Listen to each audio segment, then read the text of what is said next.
membre de notre 3IA là, qui s'appelle Anity. Et donc, je vais commencer par introduire un petit peu le problème. Ensuite, vous parler faire un petit tour d'horizon de la littérature des réseaux de neurones pour les problèmes inverses. Puis ensuite, vous expliquer un petit peu qu'est-ce que j'essaie de mettre en avant dans cette présentation et vous montrer quelques expériences. Donc le contexte, je pense que la plupart d'entre vous, c'est assez, ça va être assez basique, mais voilà, le contexte c'est celui des problèmes inverses. Donc on a un modèle d'observation d'une image ou d'un signal ou d'une quantité physique, y égale à x plus bruit.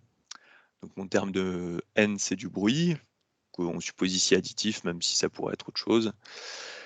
Et on a donc une vérité terrain x étoile qu'on ne connaît pas. Nous, ce qu'on connaît, c'est le y, qui est l'observation, et qui a été dégradé donc non seulement par le bruit, mais aussi par un opérateur que j'appelle A ici, et qu'on connaît en général, enfin, dans pas mal de situations, on le connaît avec une précision assez raisonnable.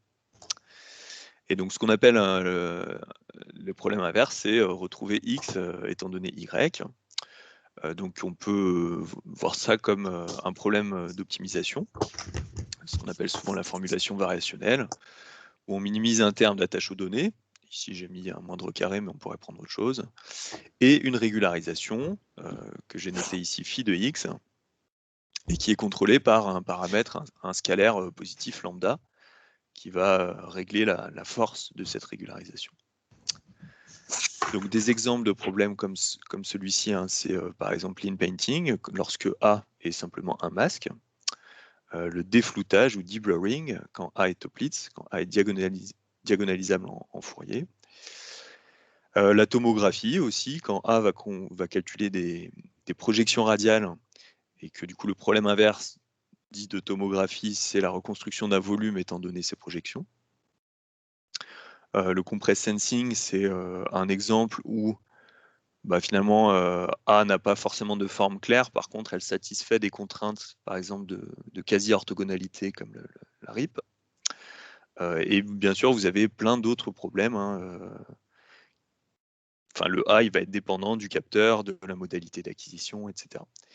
Donc, il y en a en interférométrie, en microscopie, dans tous les champs de l'imagerie et même du traitement de signal. Des exemples maintenant pour la régularisation, hein, bien sûr. Donc, on résout un problème mal posé. Donc, la régularisation, elle va très fortement influer sur la qualité du résultat. Donc, les 20 dernières années, c'est un petit peu le règne de la parcimonie. Donc, ça, c'est pareil, je pense que vous connaissez tous, hein, la parcimonie. C'est un a priori qui dit que dans la solution qu'on recherche, il y a peu de coefficients non nuls. Donc pour cela, on peut minimiser. Donc comme fonction phi, on peut prendre la pseudo-norme L0 ou la norme 1 ou d'autres fonctions entre les deux, ou disons des fonctions convexes ou non qui vont favoriser des reconstructions parcimonieuses. Pour ça, une partie d'entre vous a travaillé, hein, sur des algorithmes, notamment greedy, pour résoudre ce genre de problème. En général, la solution qu'on recherche, elle n'est pas directement parcimonieuse. Par contre, on peut s'arranger pour trouver un espace de représentation dans lequel elle l'est. Donc, ça peut être par exemple une base d'onglette, une autre base comme la DCT. Ça peut être aussi un opérateur linéaire qui n'est pas une base, hein. Donc ça, c'est pareil, c'est des choses que vous devez connaître assez bien. Donc typiquement, en traitement d'image, une régularisation classique, c'est la variation totale, qui consiste à pénaliser la norme 1 ou la norme 1, 2 du gradient, enfin des différences finies spatiales, de manière à favoriser des différences finies qui sont parcimonieuses, et donc une image qui va être constante par morceau, ou éventuellement lisse par morceau si on prend un opérateur de différence finie d'ordre supérieur. Si on recherche non pas une image mais une matrice, ou typiquement une image hyperspectrale, une régularisation qui peut être intéressante, c'est la norme nucléaire, donc qui va favoriser une matrice qui est de faible rang. Quand on a aussi des images multibandes ou hyperspectrales, on a souvent de la parcimonie structurée. Donc, par exemple, on peut utiliser une norme 1,2, donc une norme 1 des normes 2 dans une certaine dimension, enfin la somme des normes 2. Donc ça, on appelle ça en stat le groupe Lasso. Et puis vous avez aussi toute la tout le côté plutôt bayésien, c'est-à-dire plutôt que fixer une régularisation phi, on va considérer un a priori, hein, un P de x, et puis calculer des estimateurs bayésiens comme le MMSE. Il y a un lien entre les deux, donc entre le monde bayésien et le monde variationnel, notamment avec le MAP, l'estimateur du maximum a posteriori. Donc là, j'ai donné plutôt des exemples de pénalités, hein, de régularisation qui sont fixes. Étant donné une connaissance experte sur le signal ou l'image qu'on veut reconstruire, on choisit tel ou tel a priori. Bien sûr, dans de nombreux problèmes, on n'a pas forcément cette connaissance, ou en tout cas, on n'a pas un exemple de base ou de dictionnaire dans lequel on sait que l'image est parcimonieuse. Par contre, on peut avoir un ensemble d'apprentissage. Il y a eu beaucoup de travaux aussi dans les 2 dernières décennies sur l'apprentissage de dictionnaires, qui est une manière d'avoir justement un a priori qui est data-driven, qu'on apprend à partir d'un ensemble de données. Et puis depuis 4 ou 5 ans, on a le même type de travaux, mais avec des modèles qui sont plus complexes, hein, qui sont les réseaux de neurones. Donc voilà, moi c'est de ça que je vais vous parler un petit peu aujourd'hui. Comment régulariser un problème inverse avec des réseaux de neurones. Donc avant de poursuivre, je vais vous donner juste 2 exemples de problèmes inverses un petit peu plus concrets, parce que là c'était des choses un petit peu jouées. Donc c'est des exemples tirés de travaux que j'ai fait avec mes collègues de l'IRIT, mais je pense que voilà, il y a beaucoup de problèmes différents en signal et en image. Là, c'est un problème sur lequel on a travaillé avec un doctorant qui s'appelle Étienne Monnier. Le problème consistait à acquérir rapidement des spectres HILS. Donc HILS avec 2 E, c'est pour Energy Loss Spectroscopy, Electron Energy Loss Spectroscopy.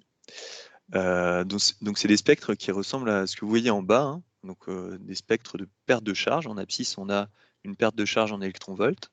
En ordonnée, on a une amplitude. Du coup, ce qu'on aimerait acquérir, c'est un cube de données, hein, une image hyperspectrale, donc avec 2 dimensions spatiales et une dimension en perte de charge. Et comme souvent, quand on essaie d'acquérir des données comme ça, hein, d'imagerie spectroscopie, on a un peu des problèmes de SNR. Donc pour avoir un SNR suffisamment correct, il faut des temps d'intégration relativement longs. Alors là, on est en microscopie, donc l'échantillon, si on laisse trop longtemps, si on laisse faire un temps d'acquisition trop long, on va avoir un échantillon qui se dégrade parce qu'il se réchauffe, en plus qui va se déplacer, parce qu'on est à des échelles de l'ordre du nanomètre. Et on a un faisceau d'électrons dont la puissance va être réduite, etc. Donc on ne peut pas se permettre de faire des acquisitions trop longues non plus. Et donc on aimerait bien avoir des acquisitions plus malines, plus rapides. Et donc une manière de faire ça, c'est de faire des acquisitions incomplètes. Donc soit il y a carrément des sites, des pixels, des positions spatiales qu'on n'acquiert pas. Dans ce cas-là, on va avoir un problème d'inpainting, mais hyperspectral. Soit on peut moduler le SNR selon la position. Donc on va avoir un espèce de problème un peu mixte de débruitage et d'inpainting. Donc là, nous, on a utilisé là-dedans des régularisations assez basiques, hein, puisque c'était typiquement, on avait une régularisation spectrale, où là, on utilisait du Tikhonov pondéré, et les poids, on les extrayait d'après une ACP. Enfin, une ACP ou éventuellement avec des estimateurs un petit peu plus complexes derrière pour pour bien estimer les valeurs propres de chaque composante.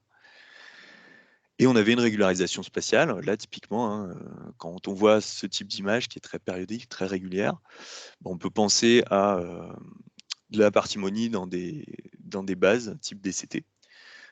Donc ça marchait assez bien pour ce type d'image. Donc une norme 1,2 dans le domaine de la DCT. Un autre exemple sur lequel je travaille avec une doctorante qui s'appelle Claire Guillotot et puis des collègues de l'IRIT et du LAS, Je sais qu'il y a aussi des gens dans votre équipe qui travaillent dessus, notamment François et Aurélia. C'est donc la fusion d'images multirésolution pour l'imagerie hyperspectrale. Donc ça, c'est un problème aussi classique en observation de la Terre et qui devient aussi assez important en astronomie. Donc là, c'est des travaux qui sont faits pour le télescope James Webb. Alors pour un instrument qui s'appelle NIRSPEC, NIRCam, qui est différent de l'instrument sur lequel travaille plutôt François. Mais le problème, c'est assez similaire, c'est-à-dire que on veut reconstruire un cube de données hyperspectrale à haute résolution spatiale et spectrale.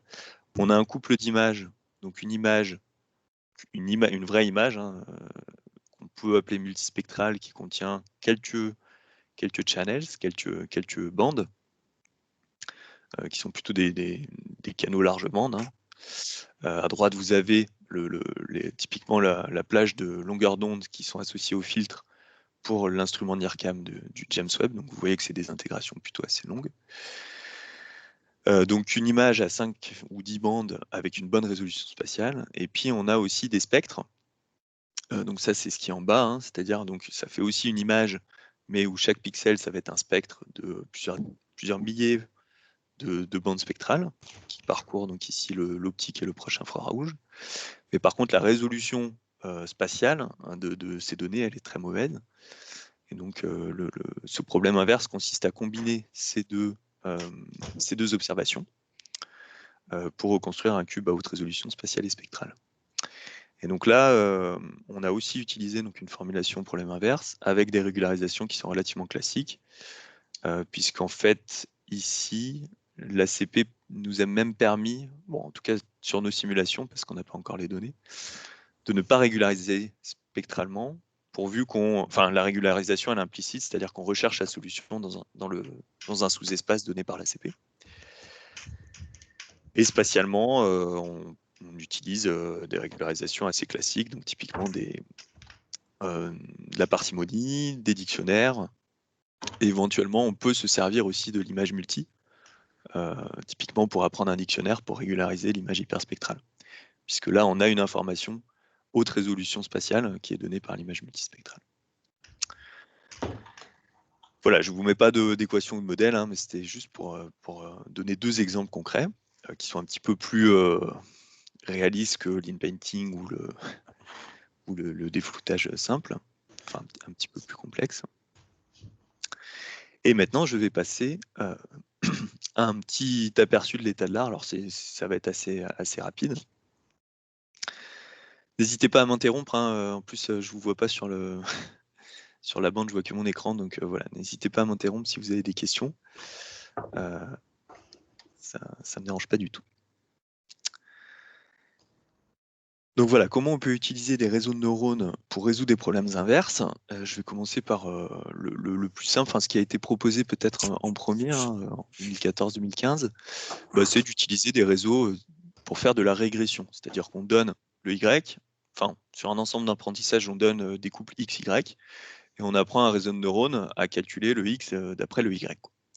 Donc, on peut appeler ça régression, ou des fois en deep learning, ils appellent ça end-to-end, c'est-à-dire qu'on branche l'entrée sur le réseau et il nous sort ce qu'on veut. Donc vous avez des réseaux, notamment, là j'ai donné deux exemples en super résolution qui font ça très très bien. Donc avec des ingrédients assez classiques du deep learning, donc des couches convolutionnelles, de l'apprentissage résiduel, c'est-à-dire que typiquement, on va non pas apprendre à sortir une image haute résolution, mais on va donner une image basse résolution interpolée, et puis on va essayer d'apprendre les détails, et puis on ajoute les détails à l'image basse résolution, et ça nous sort le X. Voilà, donc là j'ai mis deux exemples, mais il y en a beaucoup d'autres, et pour certains problèmes, c'est des approches qui marchent très bien, mais qui sont un petit peu loin de chez nous, c'est-à-dire qu'elles n'utilisent pas du tout de modèle ou lorsque ces approches utilisent le modèle A, c'est uniquement pour simuler les données, pour apprendre le réseau de neurones. Il y a d'autres types, il y a des approches un petit peu similaires qu'on appelle unrolling ou unfolding. C'est un petit peu la même idée, c'est aussi un apprentissage un petit peu end-to-end, Mais là, l'idée, c'est plutôt d'utiliser des couches classiques, convolution et éventuellement résiduelles. On fait un design d'architecture du réseau de neurones en fonction d'un algorithme itératif qu'on connaît. Donc typiquement, hein, on a un problème ici de compress sensing en IRM. On a un algorithme itératif qui le résout, donc avec des étapes, typiquement un algorithme de gradient proximal, avec des étapes de gradient, des étapes de prox, et on essaye de remplacer certains blocs de cet algorithme, ou éventuellement même tout, par des couches de réseau de neurones.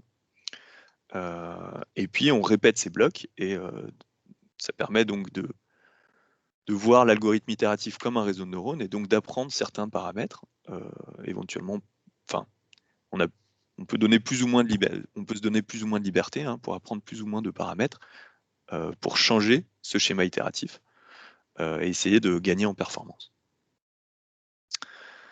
Voilà, donc là, il y a beaucoup de travaux aussi de ce type-là, hein. Et alors là, on peut inclure ou pas de l'information sur le modèle et éventuellement sur le prior, selon quel bloc on considère dans l'étape d'apprentissage. Moi, ce qui m'a intéressé, hein, c'est d'autres types de résolution où finalement on va utiliser le réseau de neurones ou en tout cas les données uniquement pour la régularisation. Donc on appelle ça parfois plug and play ou model based approach. Donc là le but c'est vraiment on veut découpler, hein, tout ce qui touche au modèle et ce qui touche à la régularisation. La motivation c'est déjà de contrôler un petit peu mieux ce qu'on fait, mais c'est surtout que lorsque les paramètres du modèle changent, par exemple parce qu'on a recalibré l'instrument ou pour une autre raison, eh bien on n'est pas obligé de réentraîner un réseau de neurones.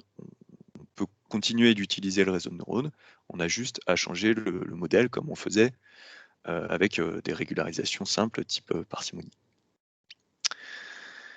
Donc en fait le plug and play c'est quelque chose qui existait avant qu'on fasse des réseaux de neurones pour les problèmes inverses, hein, puisque dans les années 2010, il y a eu plusieurs propositions pour brancher des débruiteurs très efficaces, typiquement BM3D, dans des algorithmes de reconstruction, c'est-à-dire de remplacer typiquement une étape de gradient de prox par un débruiteur.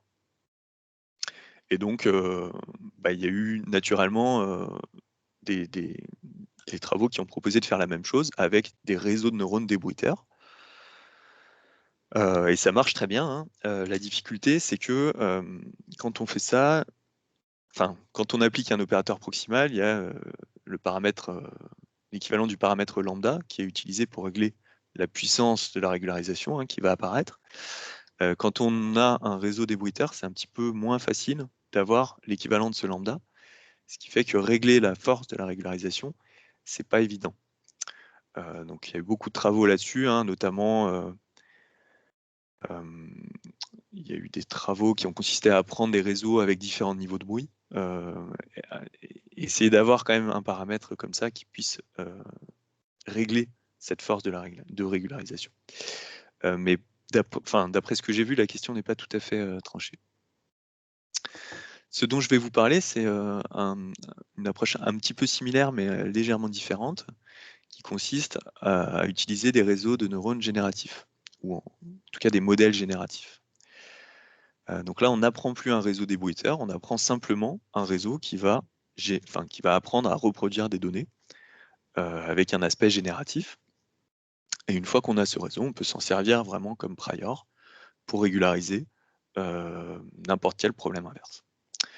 Donc, d'après moi, le premier papier qui a proposé ça, c'est un article de Bora et collègues à ICML 2017. Et depuis, il y a eu beaucoup de formulations, de variantes de ces travaux-là. Donc l'avantage, hein, c'est qu'on a une formulation qui est relativement bien posée. On peut voir ça comme un map, en tout cas dans l'espace latent. Je vous expliquerai ça un petit peu plus en détail tout à l'heure. On a un niveau de régularisation sur lequel on peut tout à fait jouer.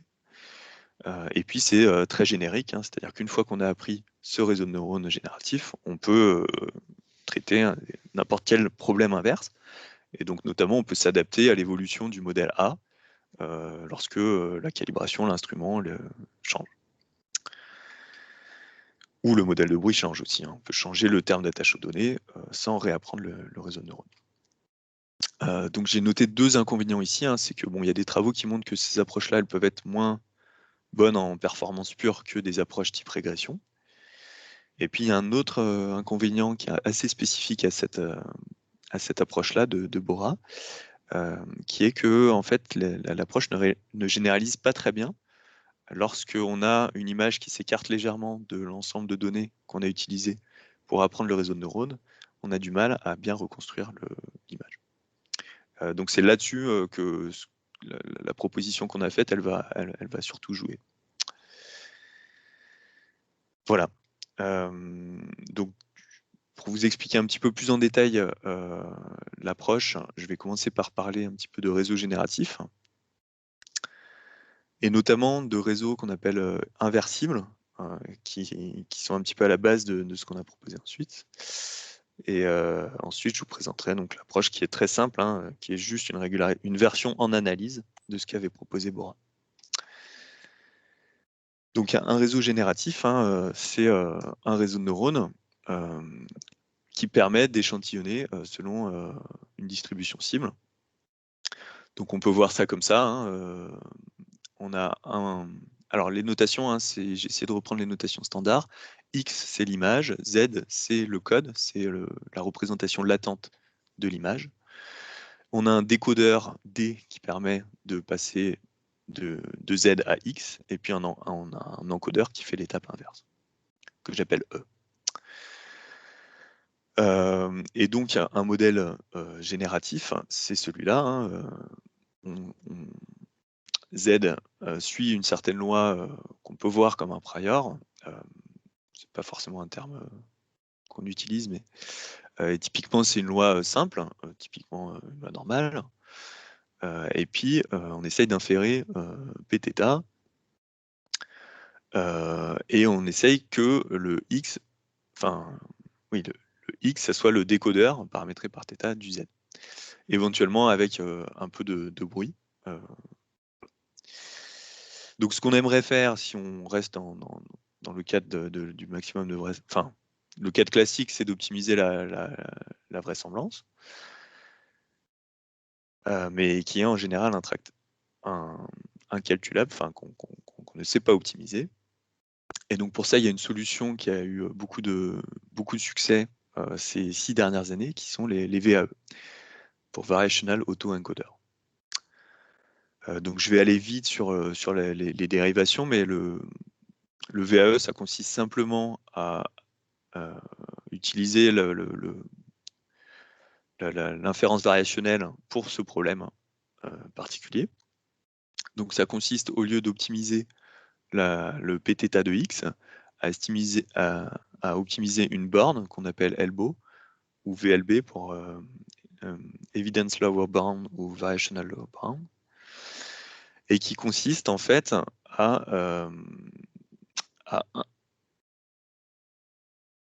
je vais plutôt voir ça comme ça. La ELBO, on peut l'écrire comme ça, hein, c'est-à-dire que on peut l'exprimer sous forme de 2 termes.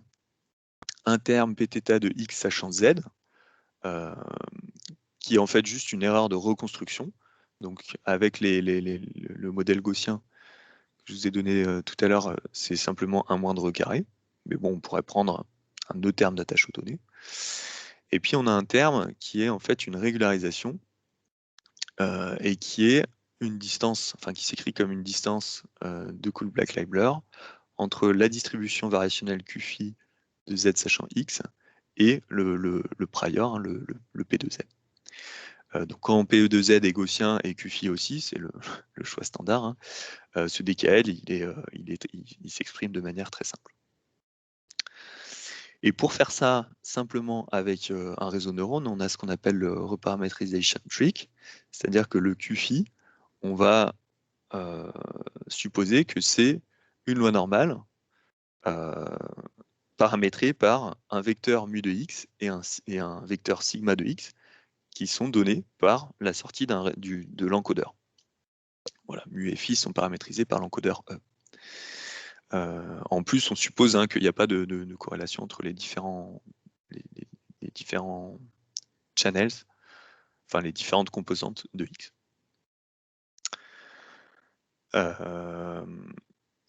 Donc si je résume, hein, le VAE, c'est un encodeur qui va non pas donner directement le vecteur latent, hein, mais qui va donner mu, le vecteur mu et le vecteur sigma, à partir duquel on va échantillonner le Z. Et puis un décodeur qui, à partir de ce Z stochastique, hein, va donner un X' ou X chapeau. Et donc pour apprendre ce VAE, on a une loss qui fait intervenir à la fois un terme de ressemblance entre X et X', et puis un terme qui va forcer mu et sigma à être proches de ce qu'on veut, c'est-à-dire 0 et 1 au sens de la distance KL. Voilà, donc les VAE, c'est peut-être, quand on pense à réseau de neurones génératifs, il y a les VAE et puis il y a les GAN, mais il y a un troisième type en fait aussi de réseau qu'on appelle des fois normalizing flow ou invertible neural networks, et qui consiste en fait à optimiser le pθ directement. Et alors pour faire ça, il faut bien sûr une architecture particulière du réseau de neurones. Déjà, il faut qu'il soit inversible, et il faut qu'on puisse calculer facilement le jacobien. Donc là, il y a eu des architectures qui ont été proposées depuis quelques années. Je ne vais pas rentrer trop dans le détail, mais l'idée, c'est d'avoir donc un certain nombre de couches, comme pour tous les réseaux de neurones, que chacune d'entre elles soit bijective, et que pour chacune d'entre elles, on puisse calculer facilement le jacobien de manière à faire la backpropagation. Voilà, donc ça, c'est... Enfin, typiquement, c'est assez contraignant, ça ne permet pas de faire des convolutions. Et du coup, on doit trouver d'autres choses. Donc, si je résume de manière très basique, l'idée des INN, c'est d'avoir des layers plus simples, parce que ça, c'est des contraintes assez fortes, et éventuellement, du coup, d'en avoir plus. Donc, ça fait des réseaux qui sont souvent très, très profonds, plus que des CNN. Donc, une instance, un réseau particulier dans cette classe de Normalizing Flow ou INN, c'est GLO, donc, qui a été proposé par Kingma et Dhariwal en 2018. Kingma, c'était déjà un des auteurs qui avait proposé les VAE en 2014. Je vais pas vous détailler. En plus, moi, je vous avoue que c'est toujours un petit peu obscur pourquoi ça marche bien, parce que donc, GLO est basé sur des blocs qui sont très très simples. Donc, c'est des normalisations par channel, des splits et des opérations qui vont agir principalement sur les channels avec des transformations affines ou des transformations linéaires inversibles sur les channels. Le secret GLO, c'est un réseau qui est assez impressionnant parce que même si ces opérations elles sont simples, il y en a beaucoup. Il peut y avoir 30 ou même 60 couches dans le réseau. Donc un exemple, je vous ai mis un exemple, une illustration du réseau. Donc là, vous avez deux images. Donc ça, c'est des résultats qui viennent de l'article de Kingma en 2018, qui sont donc sur des images de célébrités. Et c'est une illustration, c'est pas forcément très utile, mais c'est une illustration des réseaux de neurones génératifs.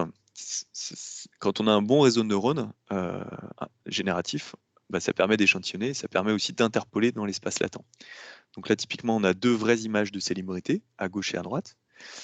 On calcule les codes Z, les représentations latentes de ces images. Donc ça fait 2Z.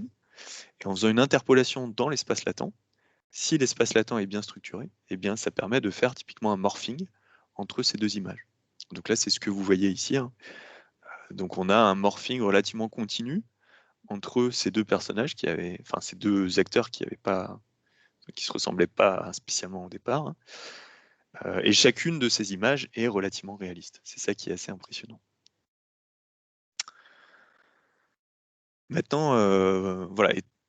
là, je vais revenir un petit peu à notre problème, hein, c'est étant donné ce réseau de neurones, donc on a appris notre réseau de neurones, typiquement GLOW. Maintenant, comment on peut l'utiliser pour résoudre notre problème inverse?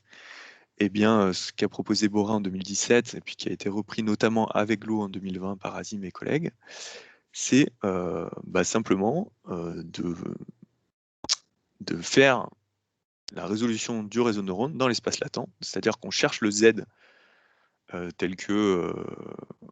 Enfin, on cherche le Z solution. Donc, ça s'écrit simplement comme ça. Il suffit de remplacer X par des 2Z dans la formulation variationnelle classique. Du coup, le phi de Z, en fait, comme on sait, enfin, comme on a un a priori gaussien pour Z, on peut, enfin, c'est assez naturel d'avoir un terme comme ça de moindre carré, une régularisation de Tikhonov paramétrée par lambda. Et donc, une fois qu'on a le Z, on applique simplement le décodeur pour trouver le X. Voilà, donc ça, j'appelle ça une résolution en synthèse, hein, c'est le vocabulaire classique quand on a une parcimonie, enfin, par exemple la parcimonie dans des frames ou dans des dictionnaires. Donc ça marche, enfin, ça peut marcher très bien, mais on a un premier problème qui est l'initialisation. Bien sûr, hein, le réseau de neurones, il est souvent très non convexe, donc la solution qu'on obtient, elle est très dépendante de l'initialisation. Mais on a un deuxième problème qui est que tout repose sur le décodeur ici. C'est-à-dire que comme vous recherchez dans l'espace latent, si votre image elle est légèrement différente de ce que vous aviez dans l'ensemble d'apprentissage, c'est-à-dire si votre prior est un petit peu biaisé quelque part, vous allez obtenir une solution très mauvaise. Donc, une autre manière de dire ça, hein, c'est que donc, cette méthode, elle généralise assez mal à des exemples qui s'écartent un petit peu de l'ensemble d'apprentissage. Donc, ce qu'on a proposé avec mon stagiaire, c'est simplement de faire une optimisation dans l'espace image. Donc, plutôt que d'optimiser sur Z, le faire sur X. Donc, c'est voilà, la formulation variationnelle, c'est celle-ci. Hein, on optimise sur X, et puis plutôt que d'avoir Z ici, on a E de X. Et on a toujours un lambda. Donc, ce que j'ai pas dit, hein, c'est que ici, ça peut s'interpréter comme un map pour Z, un estimateur du maximum a posteriori. Ici, c'est plus le cas, puisque pour que ce soit un map, il faudrait tenir compte du jacobien. Nous, on a simplement regardé cette formulation. Hein. On est aussi en train de regarder le map. Pour l'instant, on ne voit pas forcément beaucoup de différence. Mais voilà, là c'est plus un map. Pour autant, c'est une formulation variationnelle assez classique, ax moins y moindre au carré, et puis avec un prior qui est consistant avec le fait que dans l'espace latent, on espère être relativement gaussien. Donc voilà, analyse, synthèse, hein, c'est vraiment les mêmes termes, mais c'est le même type de... On retrouve des différences qui ont été mises en évidence par les travaux avec des dictionnaires ou des frames. C'est plus un map. Ce qui est surtout important de comprendre, hein, c'est que dans l'approche originale qui était faite avec des VAE ou des GAN, en fait, cette approche-là, elle n'était pas possible. Pourquoi déjà? Parce que l'encodeur est stochastique, et puis parce qu'en général, ce truc-là aurait été compliqué à optimiser, enfin, intractable. Donc en fait, ça, c'est une approche qui devient possible, qui devient assez triviale, dès lors qu'on considère des INN. C'est notamment, je pense, pour ça que ça n'avait pas été vraiment proposé jusqu'à présent. Donc moi, ce que je vais essayer de vous montrer, hein, c'est que cette approche-là, elle généralise mieux, c'est-à-dire qu'elle permet d'être plus robuste vis-à-vis d'exemples qui sont un petit peu out of distribution, hein, qui diffèrent un petit peu de ce qu'on avait dans l'ensemble d'apprentissage. Donc il y a deux travaux, hein, notamment dans la communauté française, qui sont vraiment liés à ça. C'est un article notamment d'Andrés Almanza, Pauline Tan et Mario Gonzalez, qui s'appelle JPMAP, pour Joint Posterior Map, qui consiste en fait à calculer un map joint en X et en Z. Voilà, avec de l'optimisation alternée et l'échantillonnage. Et ils ont aussi remarqué, hein, donc pour résoudre ce problème de mauvaise généralisation de l'approche synthèse, on pouvait aussi, dans l'apprentissage du réseau, essayer de rajouter du bruit.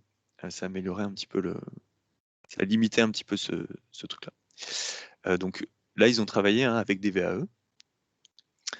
Il y a aussi Marcelo Pereira et ses collègues qui ont travaillé sur ce genre de choses avec des VAE, mais plutôt dans un cadre bayésien, avec du MCMC. Donc eux, ils sont restés plutôt sur une approche synthèse. Le JPMAP, hein, c'est finalement une approche mixte, on fait du map joint en X et en Z. Donc comme c'est un petit peu, ce que je vous présente, c'est un petit peu récent, on n'a pas eu le temps de se comparer ni à l'un ni à l'autre, mais c'est en cours, hein, et bien sûr, on sera curieux de voir les résultats. Voilà, maintenant je vais passer aux expériences. Ouais, j'ai un petit peu traîné, je vais essayer d'aller un petit peu vite. Donc pour les expériences, on reprend vraiment les expériences d'un article ICML 2020 ou 2021, je ne sais plus, 2020 je crois, de Azimetal. Donc on est sur les données qui sont des célébrités de taille 64 par 64, donc vous voyez que c'est encore relativement jouet, mais bon, pour l'instant on a des réseaux qui marchent bien seulement sur ce type de données.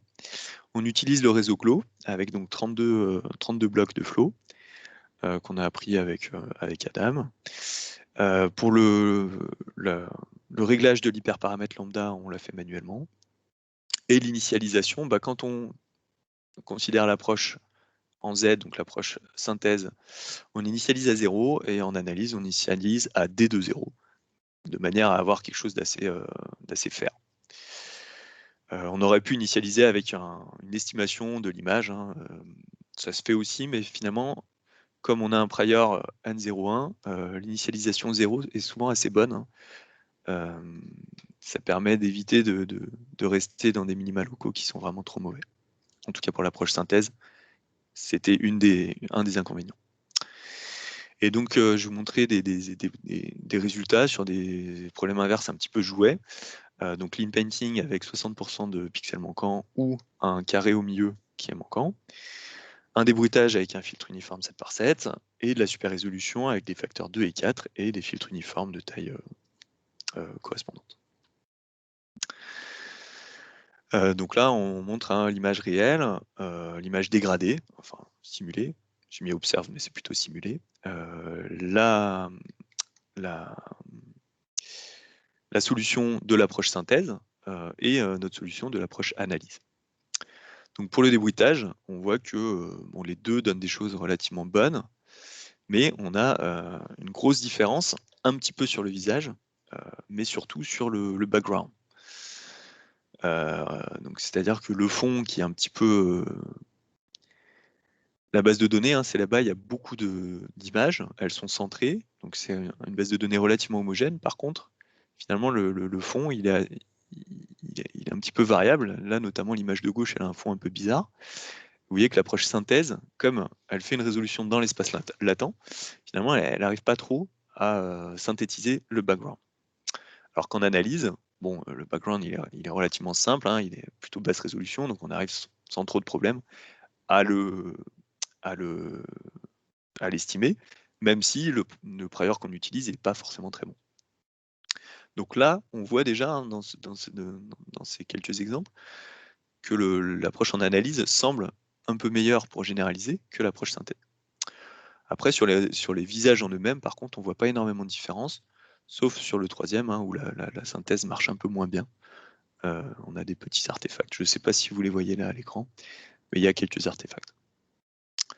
En super résolution, par contre, visuellement, c'est un peu l'inverse, hein. Alors, on a toujours la même chose sur les fonds. Par contre, si on regarde les visages, super résolution, on est sur un problème un petit peu plus dur. Et encore, là, on avait un facteur 2, mais comme notre résolution de départ est quand même pas très élevée, un facteur 2, c'est déjà un problème assez difficile. Et en fait, il semble que ici, visuellement, en tout cas, l'analyse soit plutôt moins bonne que la synthèse. C'est-à-dire que les visages, ils sont plus jolis pour la synthèse que l'analyse. Quitte à être moins ressemblant, hein, mais en tout cas, visuellement, c'est plus joli. Je garde ce terme joli, hein, même s'il n'est pas très scientifique, mais pour moi, c'est vraiment ce que ça dit. Quelque part, le prior en analyse, hein, pourtant on a mis un lambda relativement élevé, mais on a du mal quand même à avoir un prior suffisamment fort pour régulariser un problème difficile comme la super résolution. Et on retrouve un peu la même chose, hein, c'est-à-dire sur l'inpainting. Si vous prenez un masque aléatoire, donc là on a un problème relativement facile entre guillemets, hein, parce que on a quand même l'information un petit peu partout. Bah là, l'analyse est clairement meilleure. Bon, il y a quelques artefacts à certains moments, mais globalement, et on verra sur les métriques, hein, l'analyse donne des résultats meilleurs parce que on a moins de problèmes de non-convexité et on généralise mieux, notamment sur l'arrière-plan, qu'on n'a pas forcément vu dans notre ensemble d'apprentissage. Par contre, pour le masque structuré, aucune des deux n'arrive à retrouver le visage. Hein. Quand il y a vraiment trop peu d'informations, on n'arrive pas à s'en sortir. Par contre, visuellement, la synthèse va peut-être donner un rendu un petit peu plus plausible, parce que justement, on fait l'estimation dans Z, ensuite on applique un décodeur, et donc on va générer un visage, même si le visage est relativement différent du visage original. Voilà, donc visuellement, hein, c'est des visages qui sont plus plausibles, même s'ils sont relativement éloignés de la vérité terrain. Donc ça, c'est vraiment ce qui se retrouve dans les tables, hein. C'est-à-dire qu'on a là, on a le PSNR et le SSIM pour ces 5 expériences. J'ai rajouté la super résolution avec un facteur 4, donc il y a un problème encore plus dur. Qu'en fait, on voit, hein, qu'en métrique pure, même pour la super résolution, l'analyse est mieux, que ce soit un PSNR ou un SSIM. Alors, le gap est moins grand que pour le deep blurring ou pour l'inpainting avec un masque aléatoire, mais l'analyse reste mieux. Finalement, on avait un visage qui était moche, mais qui était plus ressemblant quand même, qui était plus en accord avec les données. Par contre, pour le masque structuré, là, même avec les métriques, la résolution en synthèse s'en sort mieux, hein, quelque part, parce que le prior est plus fort. Le fait de faire la résolution dans l'espace latent, c'est quelque chose de plus fort. Voilà, donc là, c'est des métriques, hein, j'aurais dû le dire au début, qui ont été calculées sur 50 images. Et donc, on a des écarts types qui peuvent être relativement élevés, mais bon, c'est parce que on a des problèmes qui sont quand même relativement difficiles. En SSIM, c'est un peu moins vrai. Hein, surtout en analyse, on a des écarts types qui sont relativement faibles et plus faibles que en synthèse. Hein. Ça nous fait dire aussi qu'on a une plus grande robustesse et donc peut-être un peu plus de confiance avec la prochaine analyse. Enfin, je vais vous donner des exemples de reconstruction pour des images out of distribution. Donc c'est mon stagiaire qui a choisi les images, hein, mais de toute façon, on est sur des données un petit peu jouées. Donc là, on prend une image de chat qui est quand même relativement différente. Bon, en plus, d'un point de vue traitement d'image, elle n'est pas très belle. Hein. Il y a un peu des artefacts, mais en tout cas, voilà, la vérité terrain, c'est celle-là. Là, on montre l'image dégradée pour nos 3 problèmes. Les résultats de la synthèse, vous voyez qu'on n'arrive pas, hein, bon, on est trop loin, on est vraiment out of distribution ici, et donc on n'arrive pas à trouver un Z, on n'arrive pas à générer quelque chose qui soit proche de l'image qu'on veut. Donc finalement, ces 3 exemples sont vraiment mauvais. À la limite, celui-là, bon, mais il manque les yeux et le nez. Alors qu'en analyse, on va être un petit peu meilleur, sauf pour l'inpainting, mais en tout cas pour le deblurring et l'inpainting avec un masque aléatoire, on va être un peu meilleur. Hein. Ça, c'est une image qui reste un petit peu floue, mais bon, on voit quand même que c'est un chat, il a des yeux et un nez. On retrouve un petit peu la même chose pour cette image de Hulk, c'est-à-dire que en synthèse, bon, cette image est vraiment très éloignée de notre dataset, et donc quand on fait la résolution dans l'espace latent, on n'arrive pas à produire quelque chose qui est vraiment ressemblant. C'est un peu plus vrai pour l'analyse. Hein. Là, on a quelque chose qui est plutôt satisfaisant. Bon, par rapport à la vérité terrain qui était déjà pas si mal. Voilà, donc ça c'est vraiment c'est un peu encore ongoing works, hein. Mais d'après moi, ça montre quand même déjà que voilà, cette approche de régulariser avec des réseaux génératifs, elle est intéressante. Et le fait de régulariser en analyse, ça a des intérêts certains. L'inconvénient, c'est qu'on est obligé d'utiliser des réseaux de neurones inversibles. Mais voilà, des réseaux comme Glo permettent vraiment d'obtenir des bons résultats. Des bons résultats donc en général pour l'analyse comme pour la synthèse, mais du coup particulièrement en analyse, dès lors qu'on regarde des problèmes out of distribution et puis des problèmes de robustesse vis-à-vis de l'initialisation. Donc bien sûr, il y a beaucoup de perspectives, hein, notamment donc des comparaisons. On est en train d'évaluer qu'est-ce qui se passe si on rajoute le jacobien, donc si on calcule le map en X. Et puis idéalement, il faudrait comparer avec le map joint de Andrés et ses collègues le JPMap. Et puis, on a besoin de tester sur d'autres types de réseaux. Hein. Voir éventuellement, est-ce qu'on peut aussi faire ça avec des réseaux non inversibles, même si dans ce cas-là, on n'est plus du tout dans le cadre des maps. Et puis, j'ai quand même écrit une perspective qui, je pense, est un petit peu plus long terme, mais qui est plus importante, enfin, qui est vraiment importante quand on veut, si un jour on veut appliquer ça à des vraies données, c'est bien sûr essayer d'avoir des réseaux génératifs qui fonctionnent hein, pour des vraies données, donc des grandes images, des images qui n'ont pas forcément été centrées, hein, qui ont une diversité potentiellement très importante. Donc là, on en est encore loin. Hein, pour l'instant, en tout cas, moi, les réseaux génératifs que je connais, c'est vraiment sur des datasets qui peuvent être complexes. Hein, les images de célébrité, c'est complexe, mais c'est quand même très spécifique, des petites images centrées, etc. Voilà. J'espère que j'ai pas été trop long. Je vous remercie pour votre attention et je serai très content de répondre à vos questions.